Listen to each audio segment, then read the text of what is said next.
We're going through something absolutely historic. Technologies across the board are growing exponentially. It's a disruption that's going to completely redefine the way businesses compete. In the next decade, we're going to lose 40% of today's Fortune 500 companies. The exponential growth of computing is continuing. AI is nowhere near its full potential. Whether you like it or not, that the future cannot be stopped by anyone. Hi there, everybody. This is Marc Verbenkov, and welcome back to another episode of the Future Tech and Foresight podcast. This is going to be episode number 142. So it's been a while since I have released a podcast episode. The reason for that, which I mentioned very briefly in a couple of the other episodes, was that I was in the middle of a about 8-week trip down to El Salvador. Now, why El Salvador? If you didn't know, it's a very small country in the middle of Central America. The reason for this was partially I was there about 15 years ago in a longer backpacking trip, and I absolutely loved Latin America. It's actually my favorite place on the planet, and I wanted to go back to Latin America after many years. But more so than anything, it's because El Salvador in particular had undergone some pretty staggering changes over the last few years, and I certainly wanted to get a sense of what that was, and of course talk about it on the podcast. But this podcast is not about national or geopolitical changes. Anybody listening to this is certainly more interested in technology.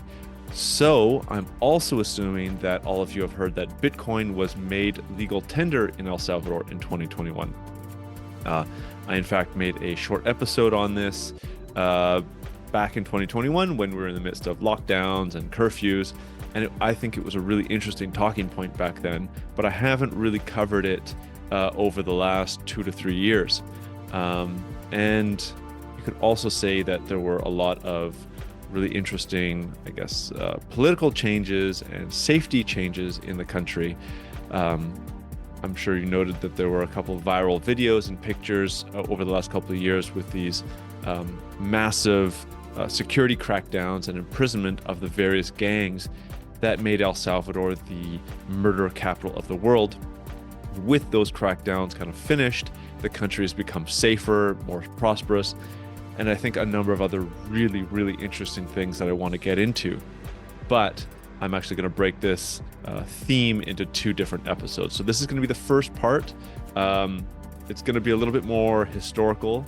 So if you want to skip this and just kind of get to the more relevant contemporary ideas that will be coming out next week, and especially the thoughts and experiences that I had while in El Salvador to kind of give a much more fuller perspective on the country itself, its use of Bitcoin, and what I think and what many others think the future holds for this really interesting little country. So I was writing this episode. I have a couple of notes here, so I'll be referring to this. I was actually writing it while I was still in El Salvador, but because there were so many changes, so many interesting things that was actually happening in this country, I had to put the podcast on the back burner, and only now fully recording this episode while I'm back in Canada. So yeah, this episode is going to be considered more background, more context as to where the country was, to really kind of lay the groundwork for my thoughts on where it is today, and as I mentioned, where it's most likely going to look like in the future, in the next couple of years. So we can start by briefly looking at the recent history. I'm not going to go back too far of El Salvador, but we will go back to around the 80s and 90s to start off with, and that is specifically talking about the Civil War. So El Salvador has historically been characterized by extreme socioeconomic inequality. In the late 19th century, coffee became a major cash crop for El Salvador, bringing in about 95% of the country's income.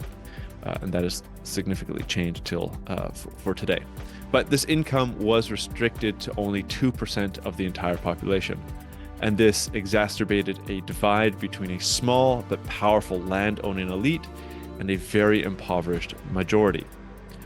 So due to this, the 20th century of El Salvador had a number of different uprisings against the government, followed by brutal suppressions, military dictatorships, corrupt governments in the pockets of the wealthy elite, armed conflicts with neighboring countries like Honduras, increasing arms purchases, rising food prices, an oil crisis, electoral fraud by forcing peasants to vote under the threat of machetes, and the growth of armed communist parties conducting small-scale guerrilla operations, etc., etc., etc. Needless to say, it wasn't a great 20th century for this small country, and it got much, much worse with the start of a civil war. So, the Salvadorian Civil War began with a military coup, and the subsequent government was then supported by the United States as fears of the communist guerrillas and their allied political organizations would take over, much like how Cuba had turned out a few decades earlier. So it lasted 12 years and was fought between these two camps. There was the government of El Salvador and the Farabundo Marti Nacional Liberation Front, or the FMLN, which I'll be referring to throughout this episode, and a coalition or umbrella organization of left-wing groups backed by the Cuban regime of Fidel Castro, as well as the Soviet Union. So the government employed not only the army, but a number of private death squads, which I'll be bringing up a number of times throughout this episode, to find and kill these insurgents. However, much of the neutral, agriculturally focused citizens were caught up in these anti-insurgency operations, leading to a growth in recruits for the FMLN. But as the death squads became more well-equipped, financed, and brutal, so did the violent deaths and massacres. In fact, one of the worst engagement was the El Mozote massacre, where an entire town was accused of aiding guerrillas and put to death by one of these death squads, including old men, women, children, and even babies. So actually, on a side note, this was actually most likely my first real engagement with El Salvadorian history, as it was actually one of my classes in university where I studied this massacre. And it actually made much of the class, ill or depressed or unable to finish our assigned readings. I won't mention it here, but the way the babies were killed was particularly gruesome and really left an impression on me, as I remember to this day, some 17 years later, what happened then. Anyways, the Civil War finally ended in 1992. The country had witnessed another long list of horrendous things. So massacres, an archbishop which was murdered, United States nuns which were down there on peaceful missionaries, they were raped and murdered. There were scorched earth strategies where land was completely burnt. There was a failed peace settlement. Human rights leaders were killed. Kidnappings happened all the time. There were fixed elections and more massacres and atrocities committed actually by the death squads and government-backed militias and, of course, the guerrillas themselves. So to summarize, there was a UN report that put the death toll to around 75,000, with some 8,000 disappeared. $1 to $2 million a day was given by the US in economic aid, and actually only 5% of the atrocities committed were by the guerrillas, leaving the vast majority committed by the death squads and government-supported military groups. So that kind of puts that 2-decade era into context. Moving forward, however, there was considerable hope for the peaceful future growth of the country, but that didn't really happen. So there was a peace agreement which officially ended the Civil War and mandated a major reduction of the country's armed forces, the dissolution and disarming of guerrilla units, the creation of a new civilian police force, or the PNC, and the establishment of a commission to investigate human rights abuses of the Salvadorian Armed Forces and the FMLN during the war. The FMLN subsequently became a political party, Also in 1992, a century-old territorial dispute between El Salvador and Honduras was settled by the International Court of Justice, which awarded Honduras 2/3 of the land of the Gulf of Fonesca and ensured Honduras free passage to the Pacific Ocean. So as I started saying, the hope here was that with the Civil War ended, things could start to change for the better, but this was not the case. So this next period, which I'll briefly go over, which was roughly 1980, but really 1990 to 2021. So this is, of course, the gangs and the gangs controlling of the country.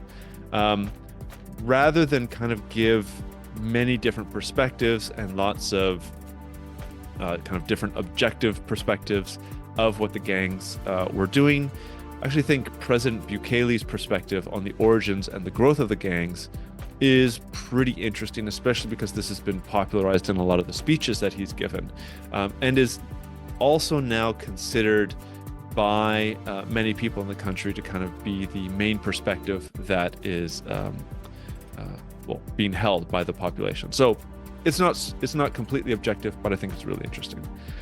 So let's focus on the origin of the gangs. So particularly MS-13 and Barrio 18, or the 18th neighborhood, Bukele acknowledges the complex interplay of domestic and external factors. So it's not just one thing that led to these gangs. Bukele recognizes the historical context in which these gangs actually emerged, tracing their roots back to the Civil War, of course, in the 1980s, and the subsequent migration of Salvadorians to the United States, right? So whenever there's Civil War, there's lots of migration. And one of the main countries that the El Salvadorians that were fleeing this Civil War was to the United States. So in his view, the gangs were born out of a combination of factors, including the brutal conditions of the Civil War, the experience of the Salvadorian refugees in Los Angeles, and then, of course, the dynamics of gang warfare in American cities. So MS-13, or the Mara Salvatrucha, originated in the 1980s in Los Angeles. It was founded by Salvadorian refugees who, of course, had fled the Civil War. The gang initially consisted of these Salvadorian immigrants, but later expanded to include members from other nationalities. Similar to Barrio 18, or the 18th Street Gang, which emerged as a rival street gang in kind of the same context. And it also comprised primarily of Central American immigrants in Los Angeles. So I'm not going to give a lot of context to how the gangs were created and what happened in America, but there was a significant role that was played by the actual deportation from the United States in the growth of gangs in El Salvador as kind of this next step of the gang control of El Salvador. So as the United States implemented much stricter immigration policies and began deporting foreign-born residents convicted of crimes, including these gang members, many ended up in El Salvador. So these deportees brought with them not only the experience of gang life, but also the culture, tactics, and networks that they had developed in American cities. I don't have the numbers here, but I think it was quite substantial. Like there were deportations by the thousands. So this influx of deported gang members, combined with the socioeconomic challenges facing El Salvador right after the Civil War, provided really fertile ground for the expansion of gang activity in the country.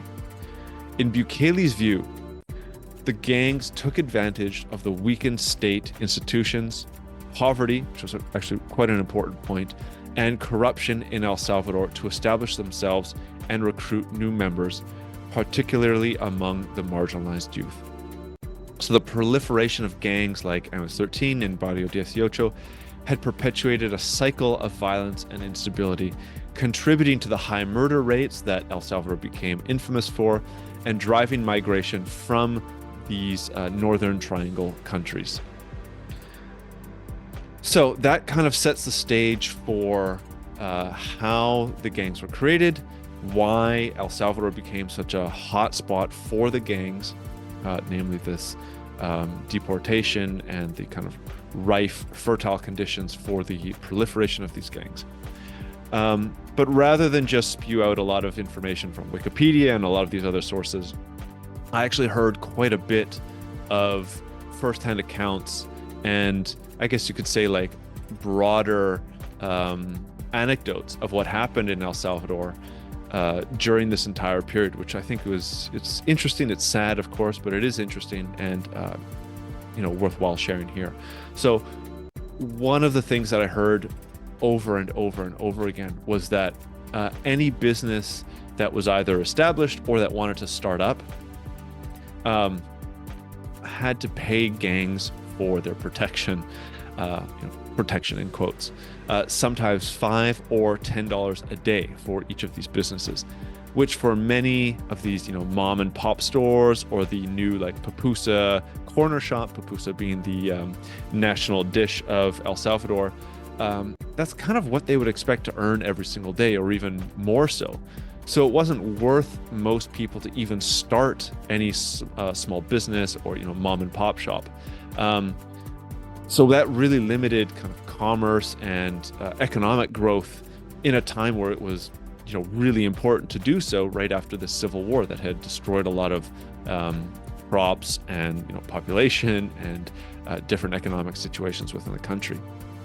So another point here is as the gangs really held a lot of power within the neighborhoods, like directly in the neighborhoods, I actually heard stories of people accidentally going down the wrong street on their motorbikes, not being recognized by the you could say the gang lookouts, and not having clearance to enter these neighborhoods, and being shot down because they were entering the neighborhoods that the gang members didn't recognize them in. Other people would wear flashy or rich looking clothing and be robbed on site, or even shot sometimes outright, because they also didn't fit into these gang controlled neighborhoods.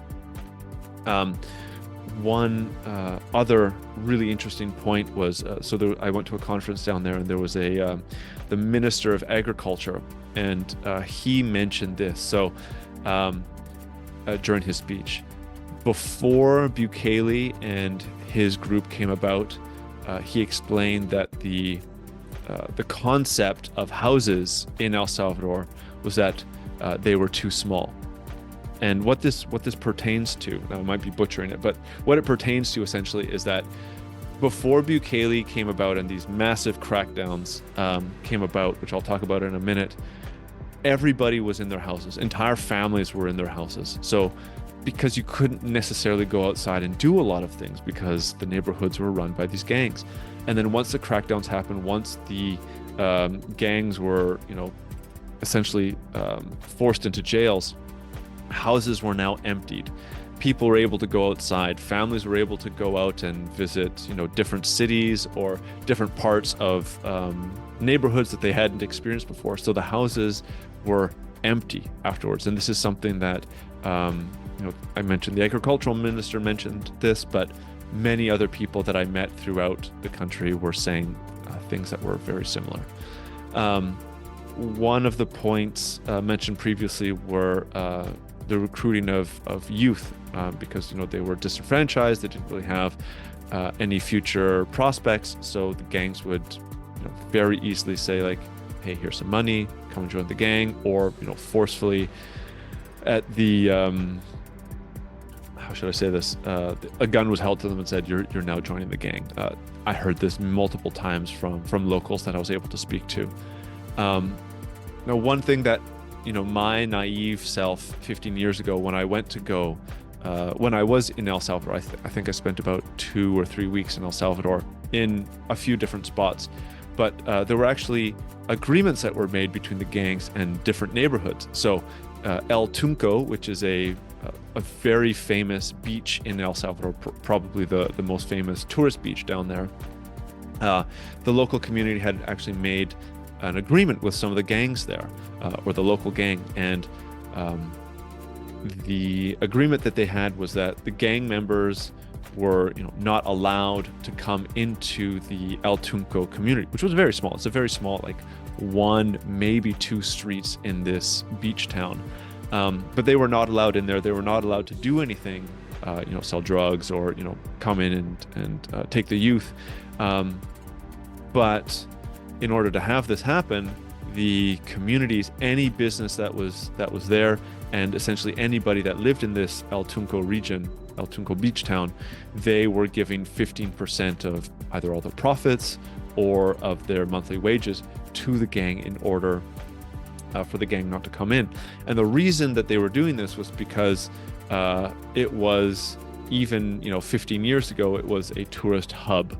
Now, I'm putting hub in air quotes here because compared to like places like Costa Rica or Peru, there was very, very little tourist activity. But the tourist activity that was there, it generated a lot of revenue for the beach town inhabitants. So gang members were not there, but everything that was done, whether it's food or housing, like hostels, etc., was 15% of that all went to the gang. So I was there 15 years ago. I didn't see a single gang member. I didn't see anything in the El Tunco beach town. It's a surf town, right? So there was nothing there except for a bunch of hippies and surfers and people just kind of relaxing in the town.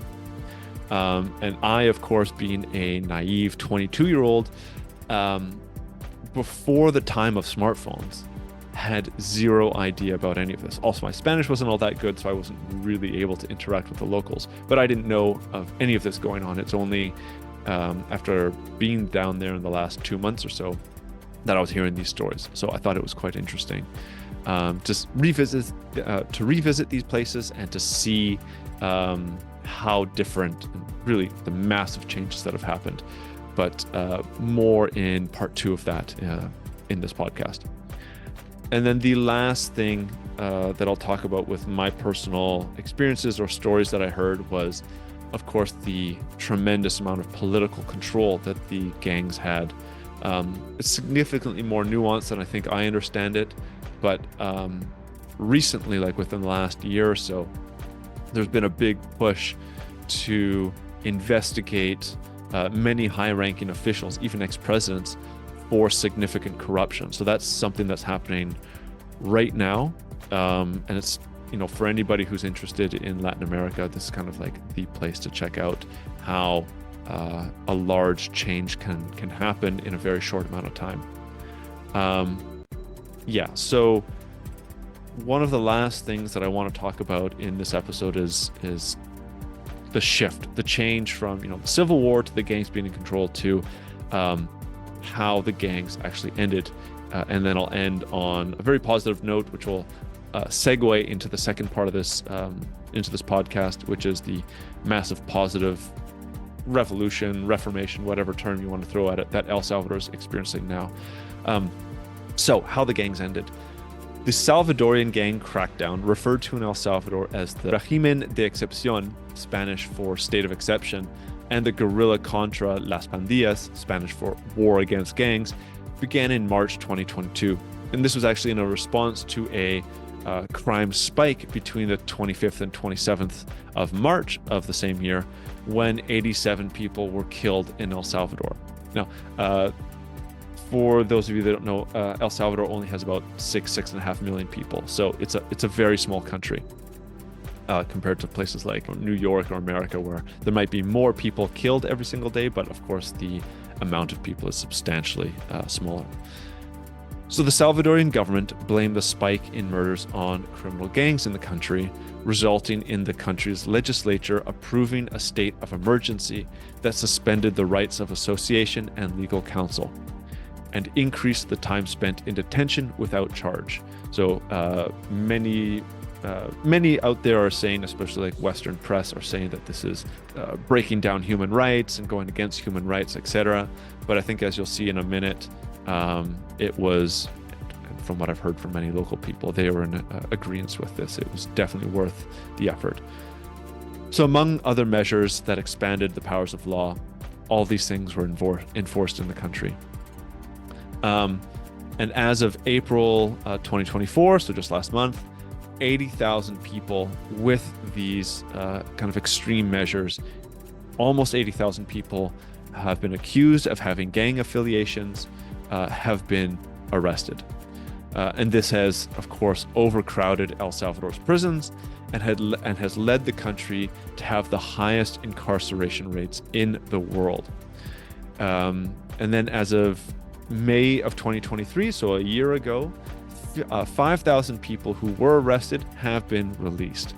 In January of 2023, the Minister of Defense, Rene Marino Monroyo, announced that the government registered 496 homicides in 2022, which is a over 50% decrease from the over 1,000 homicides in 2021. He attributed the decrease in homicides to the gang crackdown. So that same month, the government opened the Terrorism Confinement Center, a prison with a capacity for 40,000 prisoners. And this is probably the prison that we have seen in a lot of these viral videos and viral pictures showing the infamous rows and rows and rows of tattooed men sitting one next to one or behind the other with their shirts off, showing all the the substantial amount of tattoos that they had on, all being incarcerated and being controlled by other rows and rows and rows of police and military people. But to put all of this into context, in 2023, there were only 154 homicides. And so far in 2024, El Salvador already has the lowest homicide rate in the entire Western Hemisphere. So, as kind of a final couple of points, I heard that there are, of course, several gang members that escaped this crackdown, but that are essentially out of the picture now. They are hiding and powerless due to the broken gang control, mostly being hidden by family or friends, but really of little to no consequence on the actual impact of people's lives anymore. So that kind of ends the historical context and I guess modern context of where El Salvador is. With this in mind, I really want to get into the, I guess you could say, the positive outlook, the current modern happenings in El Salvador, and that will be in part 2 of this podcast. So I was down there for, I think in total it was about 6 weeks. So I went to about 5 or 6 different cities. I have a pretty decent level of Spanish, so I was able to talk to a lot of locals. I think I have a pretty decent grasp of where El Salvador is, and I am happy to say that it is drastically different compared to today, compared to the past, as what it is today. So I'm really happy to be able to get into that in the next episode, which will come out next week. So thanks for listening, and I'll have a couple other sources, namely one of the more, I guess you could say, exciting speeches that Nayib Bukele, the president, gave about all of these changes. And he talks, for those of you that are interested, on how the US and the West impacted the growth and the, I guess you could say, the birth of a lot of the gangs in El Salvador. It's quite an interesting take, so I'll have that in the show notes. But that's it for this episode. Sorry it took so long to come back, but I have been quite busy down in El Salvador and coming back here. So yeah, get back to it this week and of course next week. Thanks for listening. Well, thanks for listening to this week's Future Tech and Foresight podcast. If you like what you've heard here, there are, of course, a number of ways that you can support the podcast. The best way would be to leave a review on Apple Podcasts or give a rating on Spotify, which you can find a step-by-step explanation for on the futuretechandforesight.com website. Alternatively, feel free to leave a comment either on the episode show notes or the YouTube channel where you can see video recordings of the interviews. And finally, if you are part of an organization that is aware of the disruptive and transformational impact that emerging and future technologies will bring and want to know more, please get in touch to hear about the strategic foresight services that we offer and how we can help future-proof your organization and take advantage of the phenomenal opportunities available to survive and thrive in the future.